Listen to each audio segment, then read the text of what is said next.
Hey, what's good, everybody? I'd like to welcome you all back to the Boombox Guru channel. I'm your host, LB. So, today's video, man, we're actually going to be doing another concert review.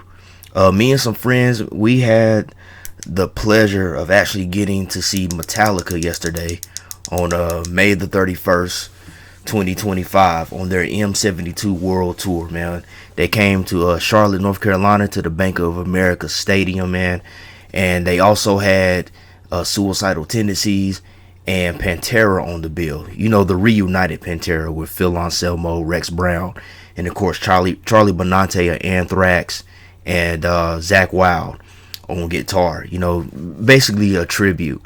But man, I was super excited about this. You know, I think I got the info about this around the end of last year or the top of this year. But I remember my buddy Zake. He actually texted me that I want to go see Metallica, that they were coming through on May the 31st of this year, and I was like, yeah. I think I was like, heck yeah, I want to see them, and I immediately put in for my time off because that's just something that I didn't want to miss. I mean, Metallica, the biggest heavy metal band in the world. You know what I'm saying? So even if I don't ever get to see Metallica again, the fact that I can honestly say that I saw them once, I mean, that's good enough for me. And you know, I'm trying to make sure that I get to see all the big four bands before they all retire. The first big four band I got to see was Slayer, which probably was about almost 10 years ago. I saw Anthrax on that same bill on the first leg of Slayer's farewell tour. And so I got to see Metallica. The only one I got left is Megadeth. So hopefully, Megadeth, I think they're working on a new album, so hopefully I'll get to see them again when they go out on tour again. But man, it was really amazing to get to see Metallica. I mean, you know, we were at a high level we were on like one of the high levels at the Bank of America Stadium, you know, because you know the floor seats and everything like that. That stuff is super expensive. I mean, we're talking about Metallica, but it didn't even matter, man. The fact that we were there witnessing a performance from the biggest heavy metal band in the world was just exciting enough. But I gotta tell you this though. Going to see Metallica, one thing that I learned, I think it's something that we all learned, is that it's an event. It's actually an event, possibly a multi-day event. The reason I say that is because unfortunately we didn't actually get to see Suicidal Tendencies. And we only got to see like the last half of Pantera, and that's really because of the traffic that was down there. Because anytime Metallica comes to town, they shut it down. So my friends, they had actually prepaid for it at a particular parking garage that was like near the stadium, but we weren't able to get to it as fast as we wanted to because the particular streets we wanted to take were blocked off. So we had to basically go all the way around like downtown in order to get to where we needed to be because the cops were directing traffic and they just had so many streets. There were a lot of streets that could have got us there quicker, but they were blocked off. And you know, the cops, they're directing traffic. They're only letting like maybe 2 or 3 cars go at a time, and then it's taking like 20 minutes for them to like get everybody going, like because they're directing the traffic and they're also directing the foot traffic. So it was very frustrating. I know my man Zake.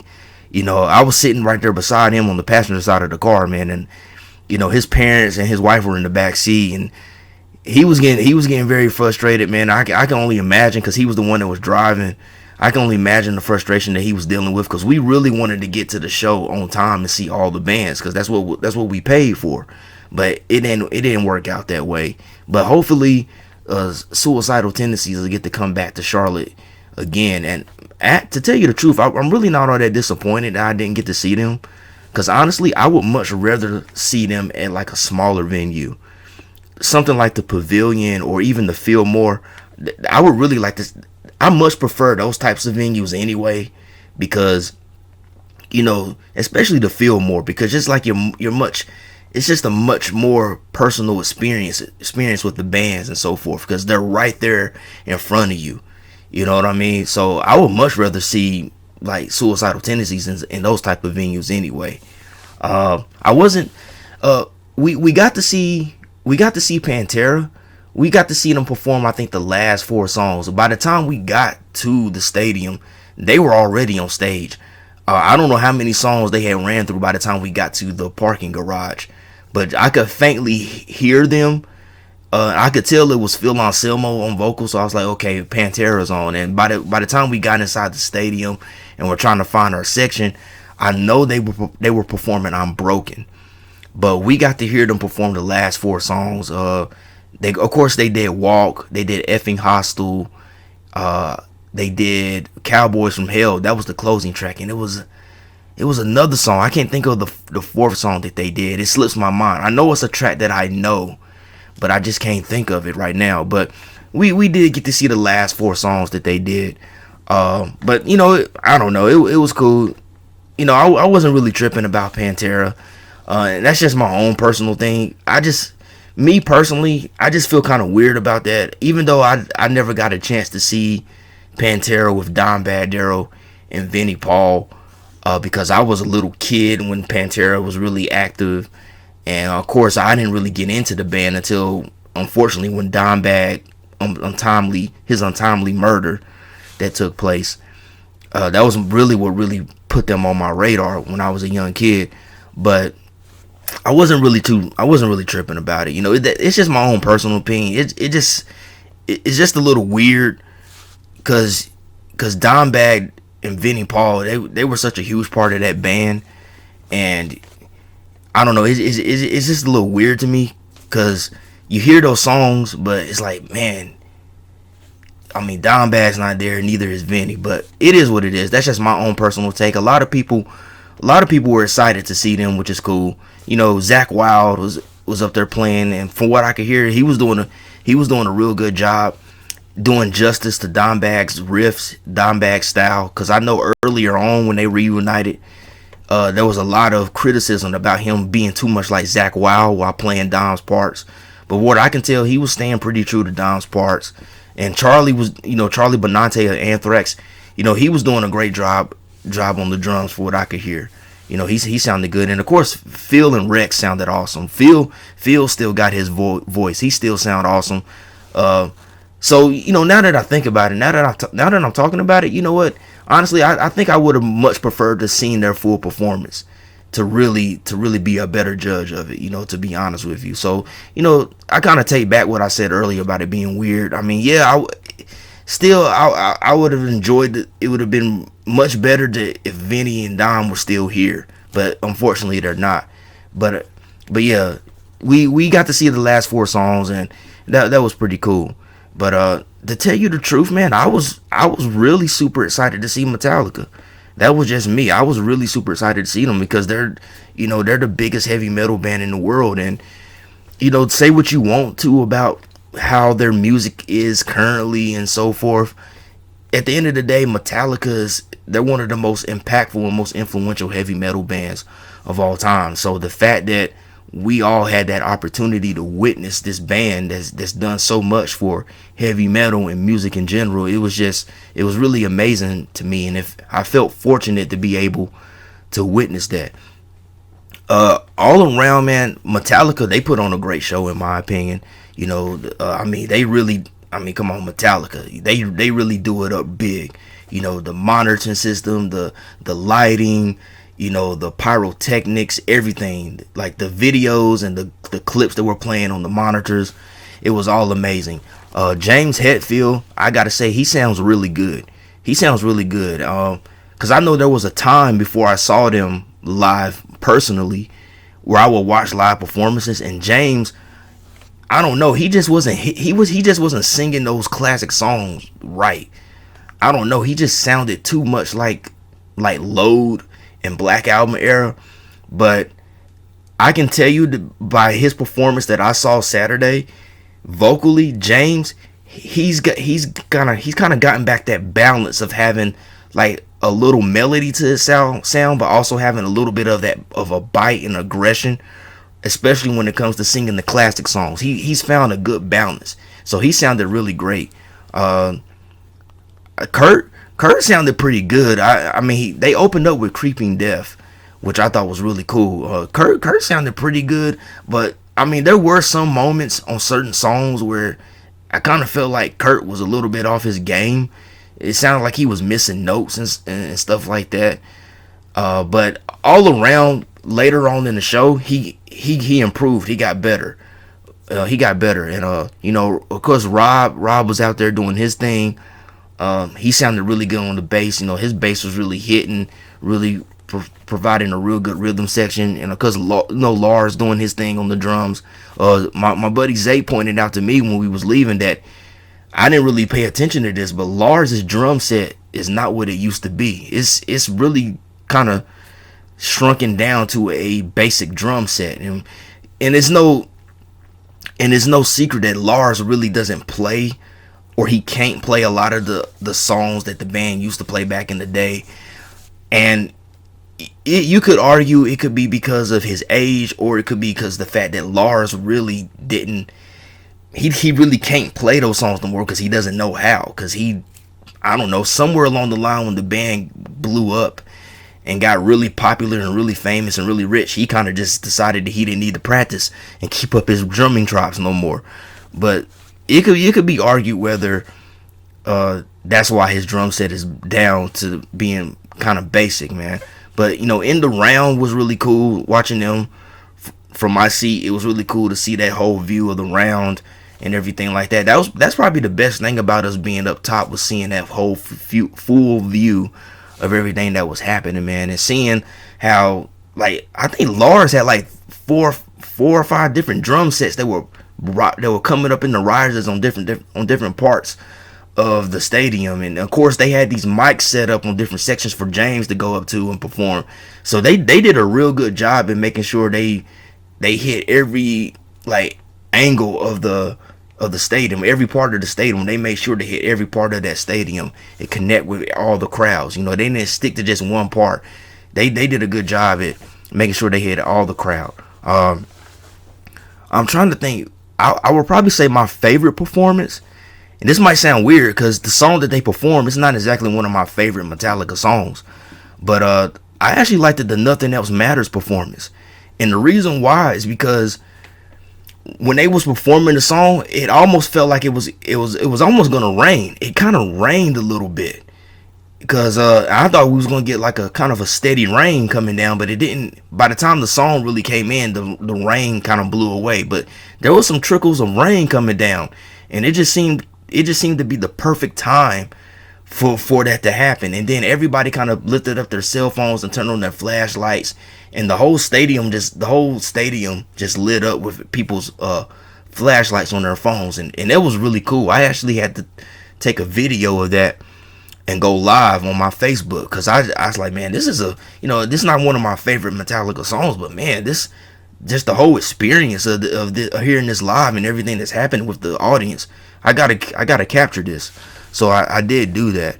But I definitely enjoyed them opening up with 3 bangers from Ride the Lightning, because Ride the Lightning is my favorite Metallica album of all time. You know, they opened up with Creeping Death, then they went into Ride the Lightning and From Whom the Bell Tolls.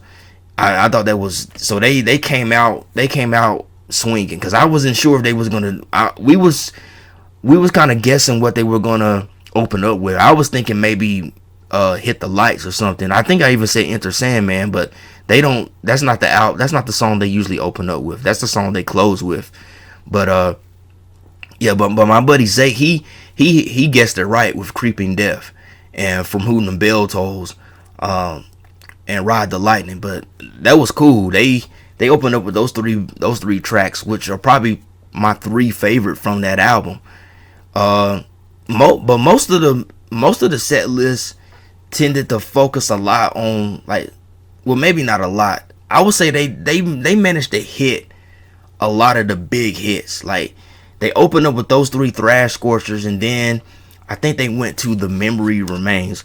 Let me hold up. Let me look on my phone, because I have the set list. Yeah, they went to The Memory Remains from Load, which I didn't mind that song. The Memory Remains from Reload, actually, because I know people had their criticisms about the Load and Reload albums, but if I had to pick one out of the two, it would probably be Reload.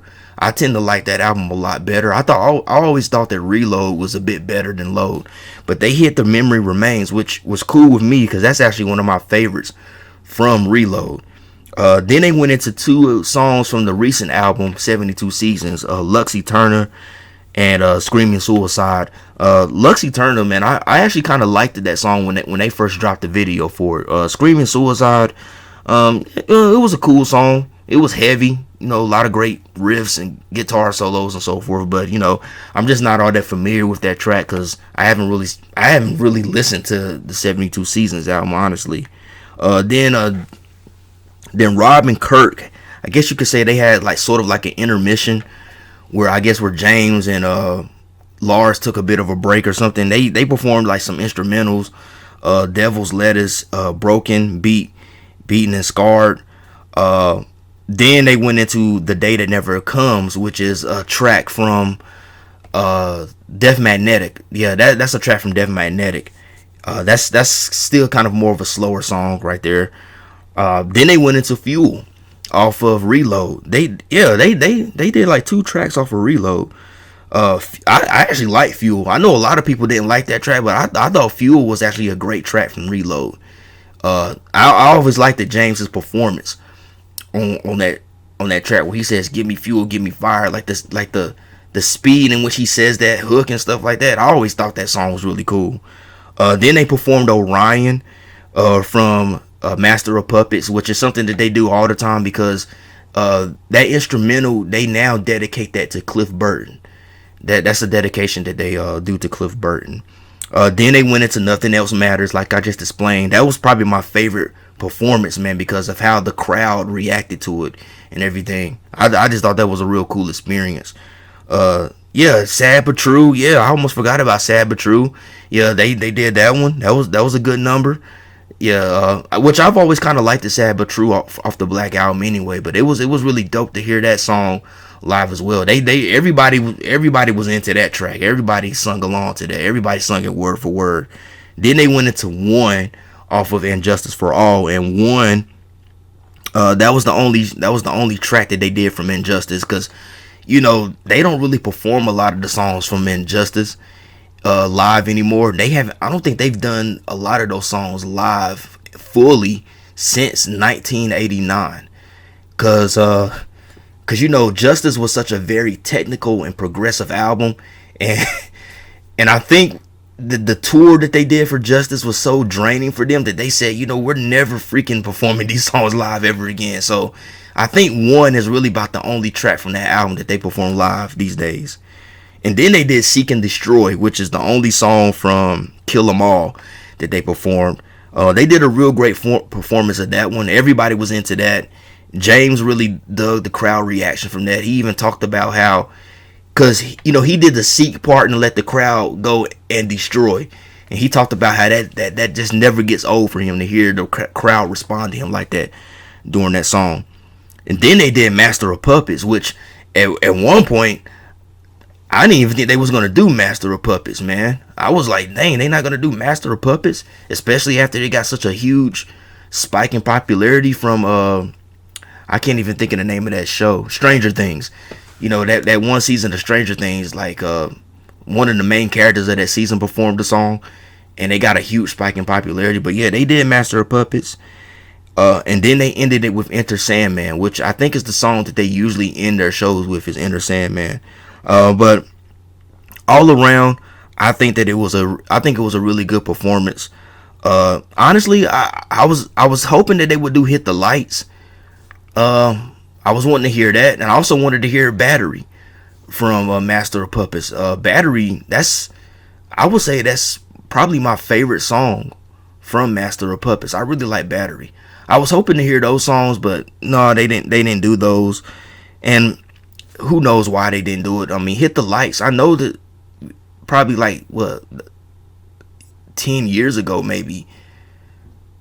I don't know. I think they usually would. I think they were at one point performing Hit the Lights in their live sets at one point. So I was hoping to hear that song. I was thinking they was gonna open with that. I think they used to open with that song a lot of times on their live shows in later years, but no, they didn't do that one, and they didn't do Battery. But it's cool. Overall, I enjoyed the performance. Just the fact that I got to see Metallica live, that was the enjoyment for me. And I would have liked to hear a little bit more from the thrash metal era, but of course, Metallica is such a huge band. I mean, at the same time, you gotta appease the casuals too. But overall, I dug it. But like I said, I would have liked to have heard more from their classic era, their thrash metal era. I mean, they didn't really do nothing from Hardwired to Self-Destruct, but I could understand that. That was the last album.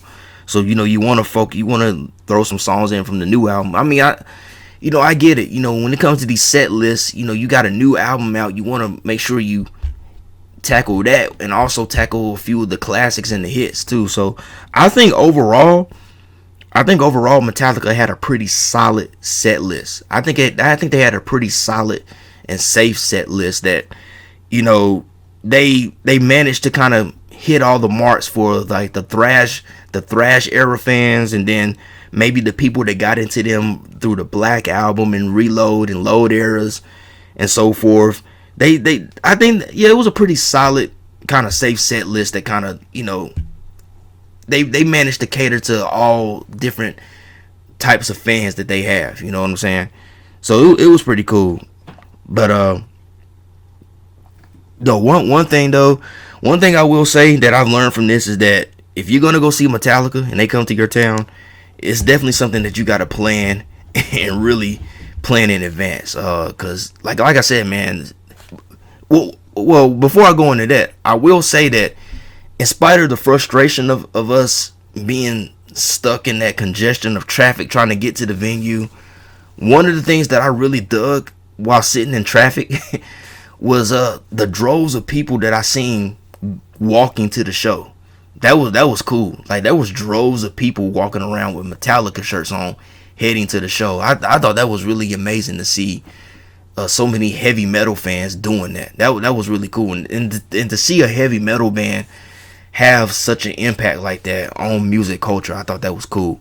But like I was saying, man, if you're gonna plan to see Metallica and they come into your city, man, you better go ahead and, I don't know, maybe take a few days off from work, get you a hotel near the stadium where they're performing, and maybe take a couple of days to enjoy the city, and then on that show day, you and whoever you're with, y'all can just walk to the venue and get there on time, man. But yeah, it was frustrating, trying to get to the venue and everything like that, man. And it's unfortunate we didn't get to see Suicidal Tendencies and only got to see half of Pantera, but we did get to see all of the main act, which was Metallica. So I'm pretty satisfied with that, man. Hopefully, if Suicidal and Pantera come back around again, we can catch them maybe at the Pavilion or something like that. But it was an enjoyable experience. I really dug it. So if you haven't seen Metallica live, I highly recommend it. Even if you only see them from one time, like they've become that band where you need to see them at least one time. If you don't see them more than once, just to say that you saw them that one time, that's something that you want to have as a memory and so forth, man. But I really dug the show, and I'm just still excited that I got to see Metallica, man. That's amazing. But that's it for this concert review. Hope you guys enjoyed this review, and like I said, hope you guys, if Metallica's coming to your town and you haven't seen them, go get you some tickets and go see them, man. It's well worth it in my opinion, man. But yeah, I hope you guys enjoyed this concert review, and hope you guys enjoyed the channel. Hope you guys enjoyed me doing these concert reviews. Let me know in the comments if you like me doing these concert reviews when I drop them. But as always, hope everybody has a blessed day, a blessed week, and love, peace, and music. Peace out, y'all.